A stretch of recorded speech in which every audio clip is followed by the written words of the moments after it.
the proposed abolition of the pension levy is something which all people on all sides of the House should welcome. It's a bit, I suppose, like congratulating a highwayman for stopping robbing carriages, but it is something which has caused great hardship to many people in this country, and it was unjustified, if not unlawful. And I think that the government's realisation that that was wrong is something which we should acknowledge from this side of the House. The pain it caused was great to many people who depended upon these savings for their existence. The government's been able to do remarkable things in this budget. And I suppose the most peculiar feature of it was the debate coming up in the last few weeks, where the figures suddenly changed, and from it being a situation where they were going to either cut expenditure or increase taxes by a diminishing amount, we suddenly got into a situation where they were going to be able to give some money away. And we have to ask, how did this happen, and why did it happen so suddenly? And the answer, of course, lies in the speech, in the minister's speech in his budget, where he comes out with some quite sensational and spectacular growth rates. And he's not alone in that. They came from the Department of Finance. And his growth rate projection, I think, was 3.9% at the end, with the budget measures. It was 3.6% before that. And it has to be asked how the growth rate projections changed so suddenly and whether they're questionable, because the whole basis of the budget has to be questioned and will be undermined if these growths are not right. He's not alone. I noticed that IBEC, not an organisation which is particularly reliable in any way, or one which I'd commend people to study as some sort of a case for their thesis on economics, but IBEC changed its growth rate from 3.5% projection, no, 3.1% projection, to 6.1% in 3 months, which is utterly extraordinary. The central bank is more conservative. It says 3.5%. The SRI, I think, is 5.3%. And I could go on, and the Minister and the Department of Finance have come in at somewhere in the middle, just under 4% for next year. The question has to be asked is how this has happened, and why it's happened, and are there any dangers in that? Because if a growth rate projection can change from 3.1 to 6.1 in 3 months,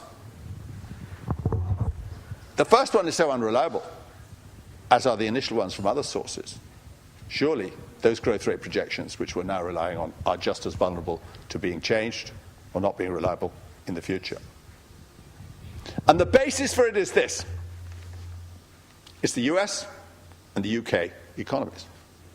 Because the Minister will know that while we were saying last Tuesday that our growth is going to be 3.9% next year, the same week as that, bad news was coming out of Germany, bad news was coming out of France, bad news was coming out of almost the entire Eurozone area. Germany was approaching recession, or is on the verge of it.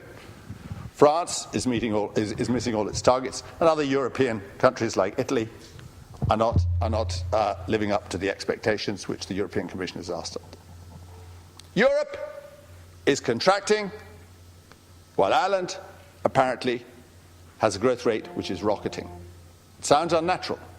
The explanation for it lies, of course, in the fact that the US and the UK economies are now, or have been up to recently, the best performing economies in the Western world, and Ireland has relied upon them because we luckily have a large and unusual for Europe proportion of our trade with the UK and the US, and we're expanding in that direction, and we're expected that to happen next year.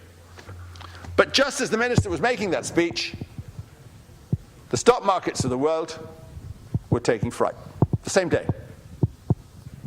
Stock markets of the world, which we're told by Deputy Higgins, rightly, I think, who are the masters of our destiny rather than ourselves, were saying that they were spooked by the prospects for particularly the US because of bad retail figures last week, and the UK for other reasons.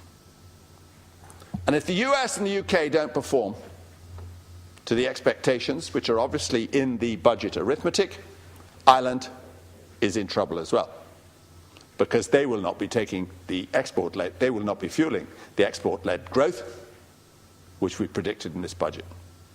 That is the real danger which lies here. And it's a serious danger which the stock markets of the world were signalling to us last week. Thank you, Deputy. Oh, okay. That's Good fine. morning. Thanks. Deputy